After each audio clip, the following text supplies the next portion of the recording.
بسم اللہ الرحمن الرحیم السلام علیکم ورحمۃ اللہ وبرکاتہ۔ ویلکم مائی یوٹیوب چینل حافظ شفیق۔ معزز سامعین، امید کرتا ہوں کہ سب خیریت اور عافیت کے ساتھ ہوں گے۔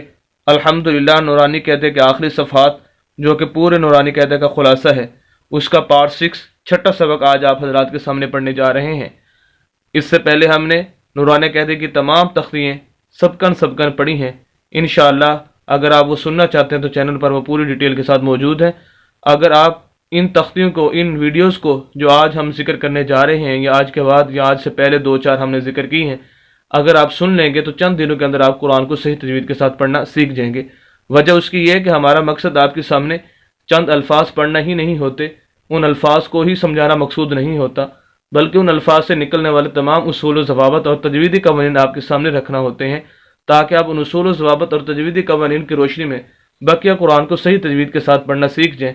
مثلا زبر زیر پیش، دو زبر دو زیر دو پیش، کھڑی زبر کھڑی زیر الٹا پیش، حروف مدہ، لین، وقف، ساکن، قلقلہ، غنہ، مد، شد، یہ تمام چیزیں انشاءاللہ ہم ڈسکس کریں گے۔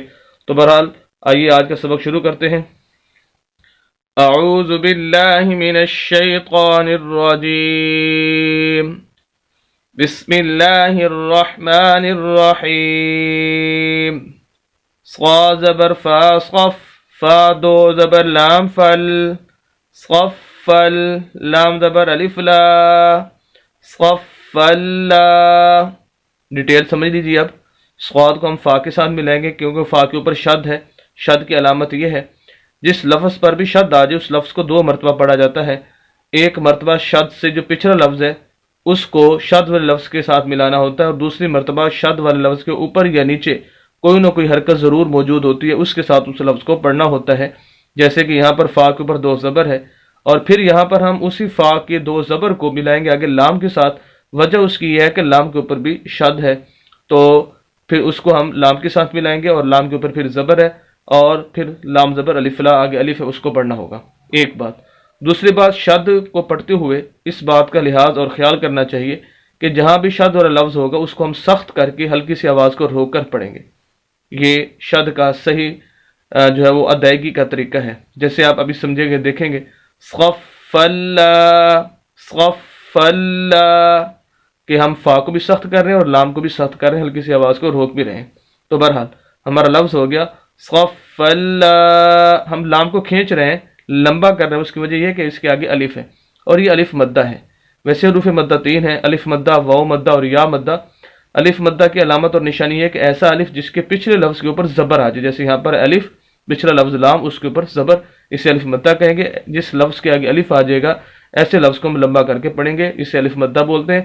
اب ہمارا لفظ ہو جائے گا صفل، یا زبر یا، تا زبر تا، یا تا، کاف زبر لام کل، لام زبر لا، کلا۔ وہی باتیں کہ لام کو ہم 2 مرتبہ پڑھیں گے، شد والے لفظ کو 2 مرتبہ، اور سخت کر کے آواز کو روک کر۔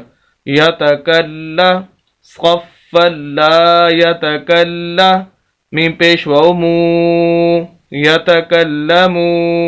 یہاں پر دیکھیں میم کو ہم واو کے ساتھ ملا رہے ہیں کیونکہ واو ساکن ہے۔ ساکن کی علامت یہ ہے جو حرف بھی ساکن ہوتا ہے وہ لفظ خود بخود نہیں پڑھا جاتا، اس کو ہیلپ کی ضرورت ہوتی ہے پچھلے لفظ کی، تو اس وجہ سے ہم میم کو واو کے ساتھ ملائیں گے۔ تو 2 ہی حرکتیں ہوتی ہیں، یا شد یا ساکن۔ جو بھی لفظ ساکن ہوگا یا شد والا ہوگا پچھلے لفظ کو ساتھ ضرور ملانا ہوگا۔ اور یہاں پر ہم میم کو لمبا کر رہے ہیں، وجہ اس کی ہے کہ یہ واو مدہ ہے، جیسے الف مدہ کے بارے میں بتایا اسی طرح یہ واو مدہ ہے۔ ایسا واو ساکن جس کے پچھلے لفظ کے اوپر پیش آ جائے اسے واو مدہ بولتے ہیں، اور ایسے لفظ کو لمبا کر کے پڑھتے ہیں۔ واو ساکن پچھلے لفظ کے اوپر پیش۔ یتکلمو، نون زبر نا، یتکلمون۔ اب ہمارا پورا لفظ ہو جائے گا صفلا یتکلمون۔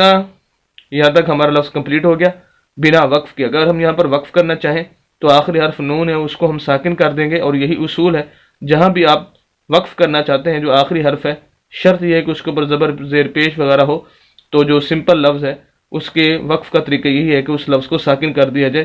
اب ہمارا لفظ ہو جائے گا ساکن کے ساتھ، وقف کے ساتھ، صفلا یتکلمون۔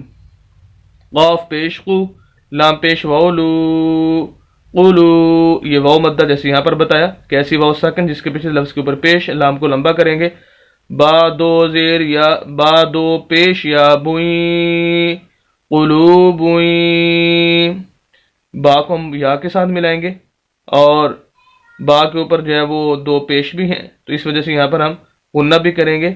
قلوبوئیں، ناک میں آواز جائے گی۔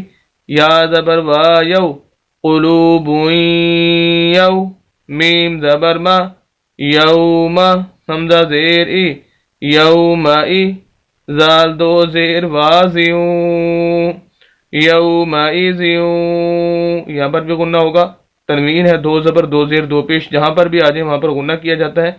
تو بہرحال یومئذیوں، واو زبر الف وا وا یومئذیوں وا، یہ الف مدہ ہے، واو کو لمبا کریں گے جیسے پیچھے بتا چکا ہوں۔ قلوب یومئذ وا، جیم زیر جی واجی، فا زبر فا واجفا، تا دو پیش تن واجفتن، یہاں پر بھی غنہ ہوگا بنا وقف کے، جب ہم پڑھیں گے ہمارا لفظ ہو جائے گا قلوب یومئذ واجفتن۔